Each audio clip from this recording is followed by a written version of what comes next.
What a time it was in late 2022/early 2023 when the film world was shaken to its core by a 4-foot-tall girl boss killer robot whose dance moves were only rivaled by her ability to slice and dice. Gerard Johnstone's M3GAN was the perfect example of a movie knowing exactly what it wanted to be. It was genuinely creepy, thanks to the design of M3GAN as well as the uncanny valley atmosphere, creating a hair-raising horror thriller that birthed a new horror icon. It never veered too far from reality, with its themes of humans' over-reliance on technology, grief, and the very current fear of the power of AI. But above all that, it was just a campy, fun, good time at the cinema, with a genuine sense of humor that put it far above the misery of Blumhouse's latest offerings, which were too formulaic to be scary but too earnest to be camp. Its direct sequel, M3GAN 2.0, takes exactly what people loved about the original and heightens it to the nth degree. It's wilder, more ridiculous, and a lot campier, leaning into the titular doll's new status as a queer icon.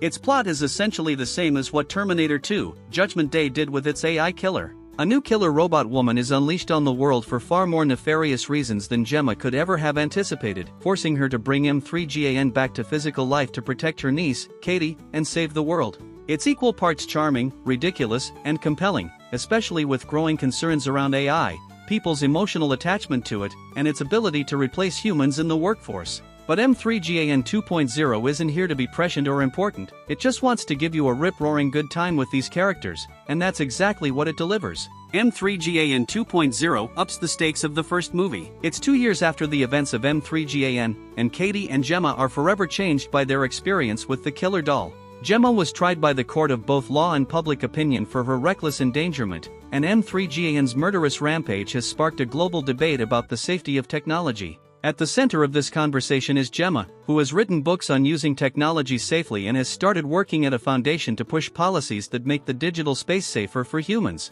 Katie understands how lucky she and Gemma are to be alive, but that doesn't stop her from grieving her best friend, who helped her through the loss of her parents. Simultaneously, the American Defense Forces have built a new, similar AI humanoid robot off Gemma's stolen designs but with a different consciousness, called AMELIA. She's used to infiltrate a bunker in the Iranian-Turkish border, but she goes rogue and breaks all contact with the US government. When she starts murdering everyone involved in her creation, Gemma is forced to rebuild M3GAN, whose consciousness stayed in Gemma's virtual assistant, to help stop AMELIA and find out who is behind her rampage. With the first movie being about a killer robot coming between an aunt and niece, it's safe to say that the sequel takes the stakes of the original and multiplies them tenfold. This doesn't always work for a franchise, especially horror, as usually it's the grounded, smaller scope of the story that engages viewers. But with a strong basis of compelling characters, a lovable villain, and apt humor, this series really could take the story to space or the depths of hell, and it would still be a joy to watch. This is mostly down to the characters, not just M3GAN but the humans around her, who ground this story and prevent it from ever becoming so whimsical and ridiculous that it loses grip on its own reality.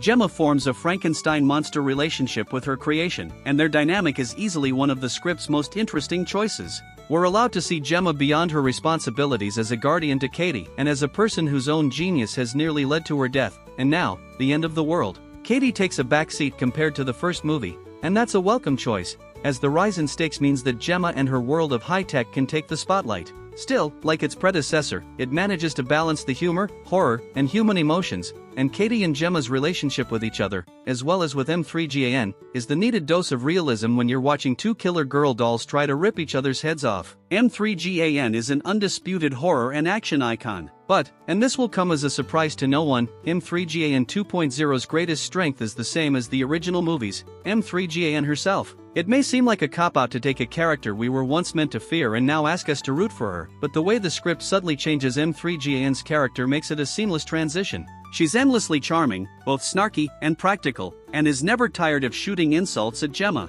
Whether she's walking through screens, in the body of an adorable little digital puppet, or her iconic young girl body, M3GAN is a villain as fun and immediately likable as the icons who've walked before her, like Freddy Krueger or Hannibal Lecter. Her personality is allowed to blossom, and the ethics surrounding Gemma's part in her destruction make it a whole lot easier to not just understand but genuinely root for M3GAN this time around. The night before seeing the sequel, I rewatched M3GAN on a streaming service here in the UK with ads. Two of the repeated commercials I was shown were for the AI glasses from Ray-Ban and the AI assistant feature on a new smartphone. No matter which way you look, the growth of AI is undeniable, and for anyone with a functioning frontal cortex, it's a terrifying issue. Job losses, the death of creativity, and a general depletion in integrity and appreciation for human effort are all extremely harmful byproducts of AI technology. This isn't to mention the disconcerting number of suicides of people who became emotionally attached to AI software. M3GAN 2.0 does touch on many of these issues, but it's also not aiming to be the most prescient or current movie of 2025's slate.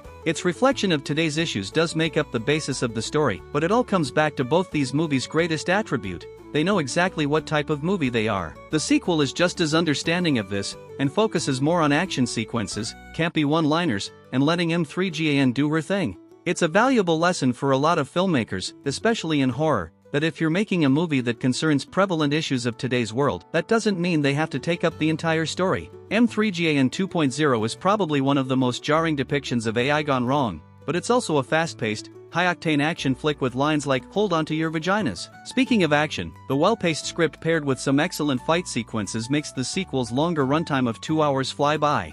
Writer-director Gerard Johnstone embellishes all corners of the movie to make this story bigger and better, from the costuming to the set pieces to the pacing. AMELIA and M3GAN's fights are enthralling to watch, as laws of physics are stretched in the same larger-than-life way that makes the 2000s Charlie's Angels movies such beloved classics. With so many recent female-led action movies missing the mark, M3GAN 2.0 does feel like a return to those 2000s movies in how they blended campy humor, compelling characters, and well-crafted, high-energy fight scenes. The cast of M3GAN 2.0 grounds the campy, ridiculous humor. The cast of both these movies is a huge factor in their being able to sell such a wild premise.